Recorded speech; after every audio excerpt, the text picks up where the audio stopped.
Morning everyone.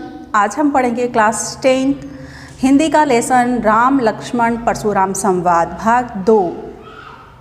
यह काव्यांश रामचरितमानस के बालकांड से लिया गया है। रामचरितमानस जो कि तुलसीदास जी द्वारा रचित है। इसमें चौपाइयाँ एवं दोहे हैं। तो चौपाई नंबर 4 है।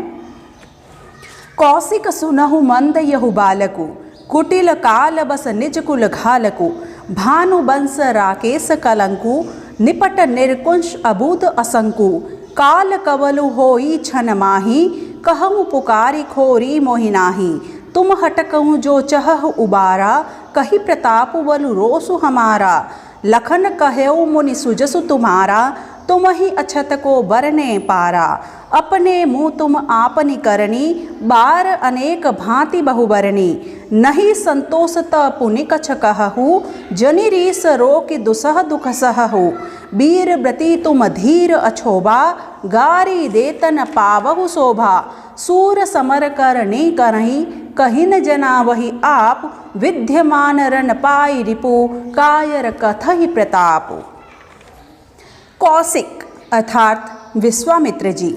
सुनहु मंद यहु बालक। लक्ष्मण जी जब क्रोध में परशुराम जी को उत्तर देते हैं तो परशुराम जी क्रोधवश विश्वामित्र जी से कहते हैं, हे विश्वामित्र जी आप सुनिए, ये बालक मंद बुद्धि हैं। कुटिल काल बस निज कुल घालकु, ये काल के बस में हो चुका है, इसकी मृत्यु निश्चित हो चुकी है, मेरे हाथों इसका वध हो जाएगा। निज कुल घालकु, ये अपने कुल का घातक हैं जो बहुत ही कुटिल बुद्धि का है। भानु वंश राकेश कलंकु, ये भानु के वंश का है, ये सूर्यवंशी हैं, परंतु ये चंद्रमा के अंदर जिस तरह से कलंक रहता है, कालापन रहता है, ये उस तरह का है। निपट निर्कुंश अबूद असंकु, ये असंकु हैं, ये निर्लज्ज हैं। अबूद यानी कि बिना बुद्धि का है। निरअंकुश, ये बिना अंकुश का है। उद्दंड हैं और निपट हैं। काल कवलु होई छन माही। हे विश्वामित्र जी, मैं आपको कहे देता हूँ कि ये अभी काल कवलित हो जाएगा, मेरे हाथों अभी इसका वध हो जाएगा। छन माही, छन अर्थात पल, पल भर में मैं इसका वध कर दूंगा। कहु पुकारी खोरी मोहिनाई, मैं सबको ये बात बता देता हूँ कि यदि मेरे हाथों इसका वध हो जाए तो इसमें मेरा कोई खोरी नहीं होगा। खोरी अर्थात दोष, मेरे ऊपर कोई दोष नहीं लगेगा, क्योंकि ये मुझे मजबूर कर रहा है अपने वध के लिए। मैं इसको मार दूं, मैं इसका वध कर दूं, इस वध हेतु ये मुझे मजबूर कर रहा है, और यदि मेरे हाथों इसका वध हो जाता है तो इसमें मेरा कोई दोष नहीं होगा। ये मैं आप सबको कह देता हूँ। तुम हटकहु जो चहु उबारा, कही प्रताप बलु रोस हमारा। हे विश्वामित्र जी, यदि आप इसको बचाना चाहते हैं, उबारा अर्थात बचाना, यदि आपका इसका बचाव करना चाहते हैं, यदि आप हटकहु तो आप इसको रोक दीजिए। इस लक्ष्मण को जो बहुत ही कुटिल बुद्धि का है, इसको आप रोक दीजिए। यदि आप इसका उद्धार करना चाहते हैं, इसको बचाना चाहते हैं। कही प्रताप बलु रोस हमारा, आप इसको मेरे प्रताप के बारे में, मेरे बल के बारे में और मेरे क्रोध के बारे में बताकर इसको रोक दें, अन्यथा मैं इसका वध कर दूंगा। लखन कहेऊ मुनि सुजस तुम्हारा, तुम ही अछत को बरने पारा। जब लक्ष्मण जी ने ये सुना कि परशुराम जी विश्वामित्र जी से ये कह रहे हैं, तो लक्ष्मण जी बोले, लखन कहेऊ मुनि सुजसु तुम्हारा। लक्ष्मण जी बोले, हे मुनि परशुराम जी, आपका सुजस, आपका सुयस, तुम ही अछत को बरने पारा। आप स्वयं से और अच्छी तरह से कौन बखान कर पाएगा। आपने अपने सुयस को, अपनी कीर्ति को, अपने क्रोध को मुझे बहुत बतला दिया। अब इससे अच्छा और कौन हो सकता है जो आपके क्रोध के बारे में मुझे सुनाए, मुझे बताए कि आप कितने क्रोधी हैं, आप कितने बलवान हैं, आप कितने वीर हैं। इससे आप स्वयं से अच्छा और कौन बखान कर पाएगा आपकी सूरवीरता को, आपके सुयस को। अपने मुँह तुम आपनी करनी, बार अनेक भांति बहुबरणी। लक्ष्मण जी कहते हैं, हे मुनि श्रेष्ठ, हे परशुराम जी, अपने मुँह आपने करनी, अपने कार्यों को आपने अपने मुँह से बार अनेक भांति बहुबरनी, अनेक भांति अनेक तरह से आपने अपने कार्यों को मुझे सुना दिया है। आपने अपनी स्वयं की बड़ाई मुझे बहुत सुना दी है। नहीं संतोष त पुनि कछ कहू, जनि रीस रोकि दुसह दुख सहू। यदि अभी भी आपको संतोष प्राप्त न हुआ हो, यदि अभी भी आपको लगता है कि आपने अपनी बड़ाई अभी तक पूरी नहीं सुनाई है, तो और भी सुना दीजिए। नहीं संतोष त पुनि कछु कहू, तो और कुछ कह दीजिए। जनि रीस रोकि दुसह दुख सहू, क्योंकि आप अपने क्रोध को रोक कर अंदर ही अंदर यदि आप रोकेंगे तो आपको दुसह दुख प्राप्त होगा, बहुत दुख होगा। यदि आप अपने क्रोध को अंदर ही रोक देंगे, तो यदि आपके पास में और भी कुछ आपकी बड़ाई सुनाने के लायक हो तो आप वो भी मुझे सुना दीजिए। वीर व्रति तुम धीर अछोभा, गारी देत न पावहु शोभा। हे परशुराम जी, आप वीर व्रति हैं, आप वीरता का व्रत धारण करने वाले हैं, धीर हैं, आप धैर्यशाली हैं, अछोभा, आप अक्रोधी हैं, क्रोध आपके अंदर नहीं है। गारी देत न पावहु शोभा, आप जैसे महामुनि, आप जैसे श्रेष्ठ ऋषि गाली देते हुए अच्छे नहीं लगते हैं, आपको ये शोभा नहीं देता है, आपके लिए ये शोभनीय कार्य नहीं है कि आप दूसरों को गाली दें। सूर समर कर नी करई, कही न जना वही आप, विद्यमान रन पाई रिपो, कायर कही प्रताप। सूर समर कर नी करई, हे मुनि श्रेष्ठ, हे परशुराम जी, जो सूरवीर होते हैं, जो वीर योद्धा होते हैं, वो समर में अर्थात युद्ध भूमि में कर नहीं करही, वो कार्य करते हैं, करके दिखाते हैं, अपनी वीरता का प्रदर्शन युद्ध भूमि में करते हैं। कहीं न जना वही आप, ऐसे नहीं है कि स्वयं बातें कर करके बताते हैं कि मैंने देखो वीरता का कार्य किया। कहीं न जना वही, सबको परिचित नहीं करवाते हैं अपनी वीरता की बातें बता बता के। जो वीर होते हैं वो युद्ध भूमि में कार्य करके दिखाते हैं, वीरता कैसे कार्य करते हैं। विद्यमान रन पाई रिपु, कायर कथा ही प्रताप। विद्यमान अर्थात समक्ष, रन अर्थात युद्ध, पाई रिपु अर्थात शत्रु। ऐसा नहीं है कि जो वीर पुरुष होते हैं वो शत्रु को युद्ध भूमि में समक्ष पाकर, सामने पाकर, कायर कथई प्रताप, जो कायर व्यक्ति होते हैं वो अपने प्रताप का बखान करते हैं, अपनी वीरता की बातें बताते हैं। जो कायर पुरुष होते हैं वो अपनी बड़ाई शत्रु को समक्ष देखकर अपनी स्वयं की बड़ाई करने लग जाते हैं, जबकि जो वीर होते हैं उनका तो गुण होता है कि वो युद्ध भूमि में कार्य करते हैं, बातें नहीं करते। आगे की चौपाई जो इस अध्याय के अंदर है वो है, तुम तो काल हाँकु जनु लावा, बार बार मोहि लागी बोलावा। सुनत लखन के बचन कठोरा, परसु सुधारी धरेउ कर घोरा। अब जनि देई दोष मोहि लोगु, कटुबादी बालकु बद जोगु। बाल बिलोक बहुत ही में बाँचा, अब यह मर निहार भांसाचा। कौशिक कहा क्षमई अपराधु, बाल दोष गुण गुण ही न साधु। खर कुठार में अकुर न कोही, आगे अपराधी गुरुद्रोही। उत्तर देत छोड़ऊ बिन मारे, केवल कौशिक सील तुम्हारे। न तो एहि काटी कुठार कठोरे, गुरु ही उरिन होते श्रम थोरे। गादि सुनु कर हृदय हंसी, मुनहि हरि हर सूझ। अयमय खांडन उखमय, अजहुन बूझ अमूझ। तुम तो काल हाँको जनु लावा।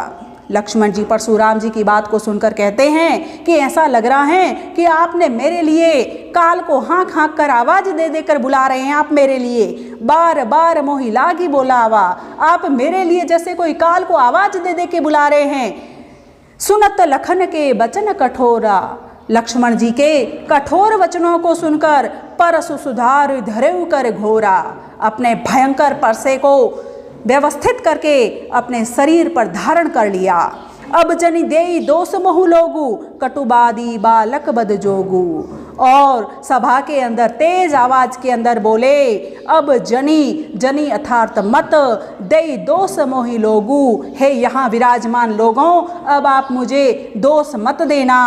कटुवादी बालक बद जोगी, क्योंकि ये जो बालक हैं जो कटुवादी हैं, कटु वचनों वाला है, कठोर कड़वे वचनों वाला है, ये बालक बद जोगू वध के योग्य हैं, इसका वध हो जाना चाहिए, ये वध के योग्य लायक हैं, इसका तो वध होना ही होना चाहिए। आप इसलिए मुझे दोषारोपण मत करना, इस हेतु मुझे मेरे ऊपर दोष मत लगाना।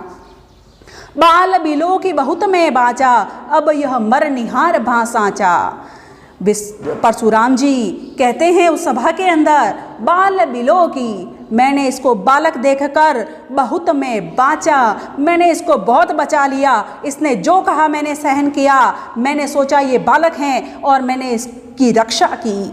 अब यह मर निहार भांसाचा, लेकिन अब ये मरने के योग्य हो गया है, ये सत्य है, साचा अर्थात सत्य, ये सत्य है कि अब ये मरने के योग्य हो गया है, इसका वध निश्चित है और मेरे हाथों इसका वध हो जाएगा, क्योंकि ये मरने के योग्य ही हैं। कौशिक कहा क्षमय अपराधु, बाल दोष गुण गण ही न साधु।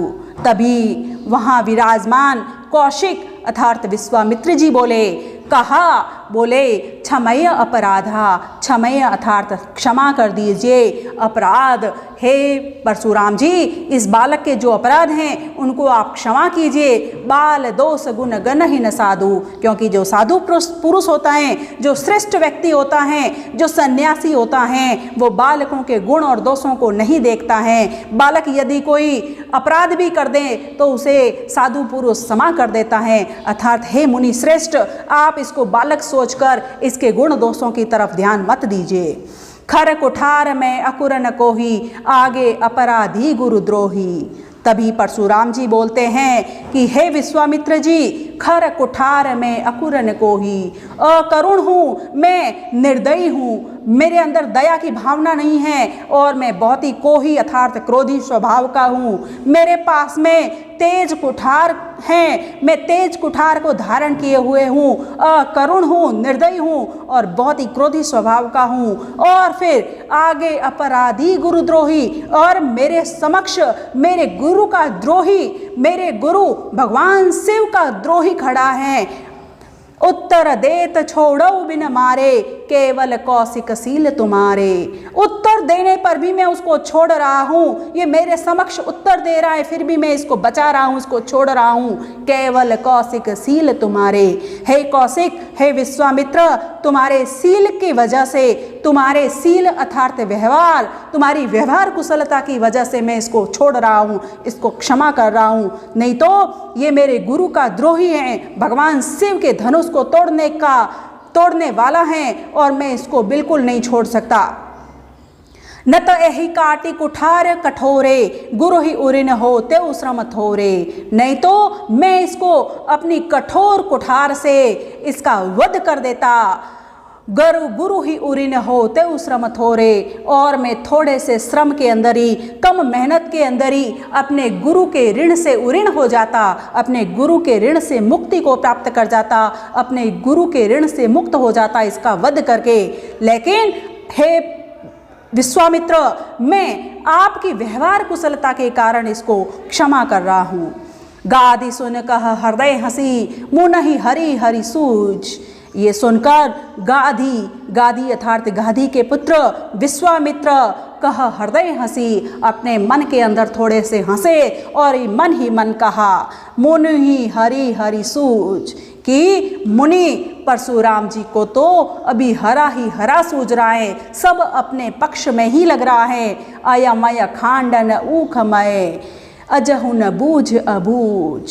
अभी तक परशुराम जी बात का पता भी नहीं लगा पाए हैं, वो सबको एक समान ही मान रहे हैं, अबूझ हैं, अज्ञानी हैं। अयमय खांड, अयमय अर्थात लोहे का, खांड अर्थात खांडा तलवार, ये लोहे का खांडा है, ये लोहे की तलवार है, जिसको मुनि परशुराम ऊखमय, गन्ने की खांड अर्थात शक्कर समझ रहे हैं। वो लोहे का खांडा है, तलवार के समान है, जिसको परशुराम अबूझ होने की वजह से भूलवश उसको गन्ने की खांड शक्कर समझ रहे हैं।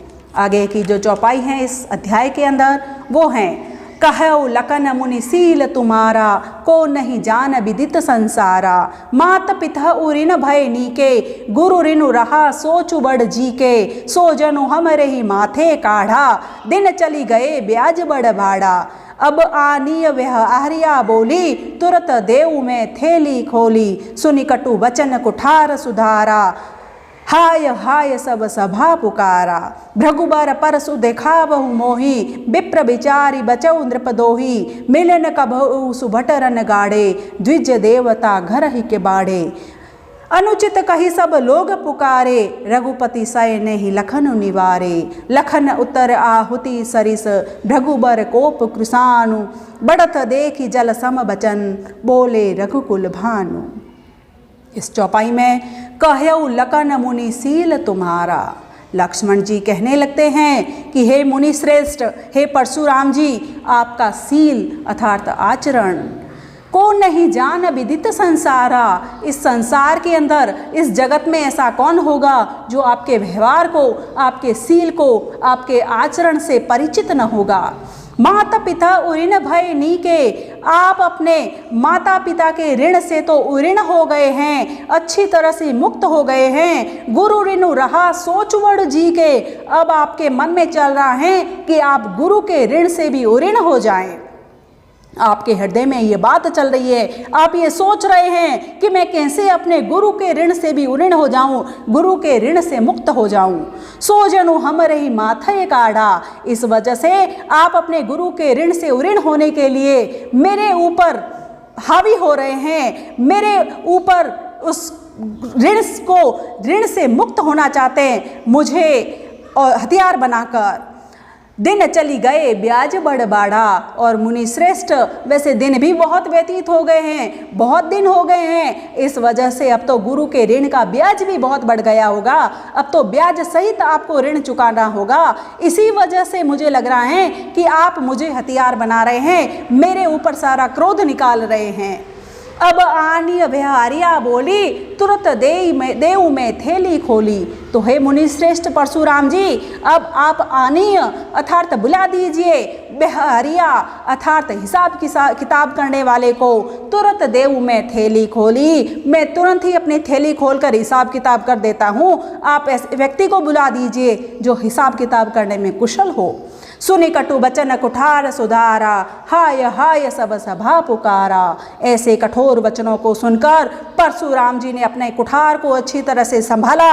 हाय हाय सब सभा पुकारा, पूरी सभा में हाहाकार मच गया, हाय हाय करने लगे लोग।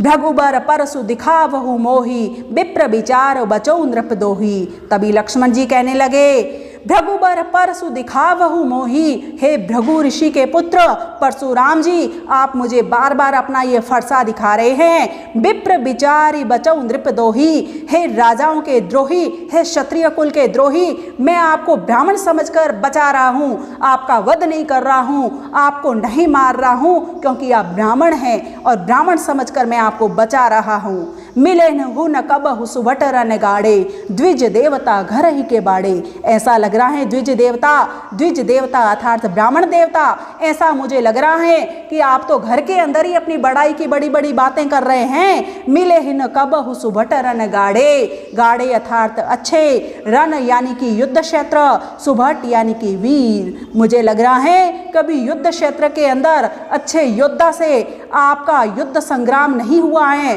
कोई युद्ध नहीं लड़ा है आपने केवल घर पे अपने क्रोध से बड़ी बड़ी बातें ही की हैं। अनुचित कही सब लोग पुकारे, रघुपति सय नहीं लखन निवारे। अनुचित कही, वहाँ विराजमान सारे राजा लोग जो थे वो सब कहने लगे कि ये अनुचित हैं, जो लक्ष्मण कह रहे हैं वो सही नहीं है, ये अनुचित हैं। रघुपति सय नहीं लखन निवारे। जब सारे राजा लोग वहाँ विराजमान जो थे सबने अनुचित अनुचित कहकर आवाज दी, तो रघुपति अर्थात भगवान श्री राम ने सय नहीं, नैनों के इशारे से, आँखों के इशारे से लखनऊ अर्थात लक्ष्मण जी को नेवारे रोक दिया। जो लक्ष्मण जी क्रोध भरे वाक्य बोल रहे थे, उनको क्रोध भरे वाक्य बोलने से भगवान श्री राम ने अपनी आँखों के इशारे से रोक दिया। लखन उतर आहुति सरीस, भृगुबर कोप कृशाणु। भृगुबर, भृगु ऋषि के पुत्र परशुराम जी का जो कोप था, क्रोध था, वो कृषाणु के समान था, आग के समान था। और उस आग के अंदर जो लक्ष्मण जी के उत्तर थे वो आहुतियां बनकर उस आग को और अधिक भड़का रहे थे। जिस तरह से यज्ञ के अंदर आहुति डाली जाती है तो यज्ञ की ज्वाला और प्रखर हो जाती है, तेज हो जाती है, वैसे ही भृगु ऋषि के पुत्र अर्थात परशुराम जी का जो क्रोध था, उनको उस क्रोध को लक्ष्मण के उत्तर आहुतियों के समान उसको और तेज गति प्रदान कर रहे थे।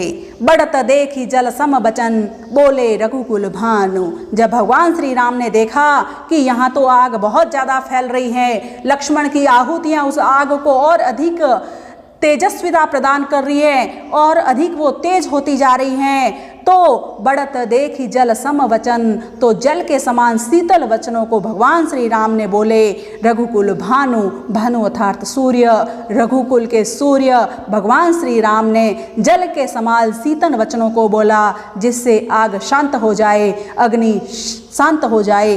ऐसे शीतल सुंदर वचनों को भगवान श्री राम ने परशुराम के समक्ष बोला। इस अध्याय में इतना ही था, आगे हम और भी देखेंगे इसके क्वेश्चन आंसर्स वगैरह। धन्यवाद।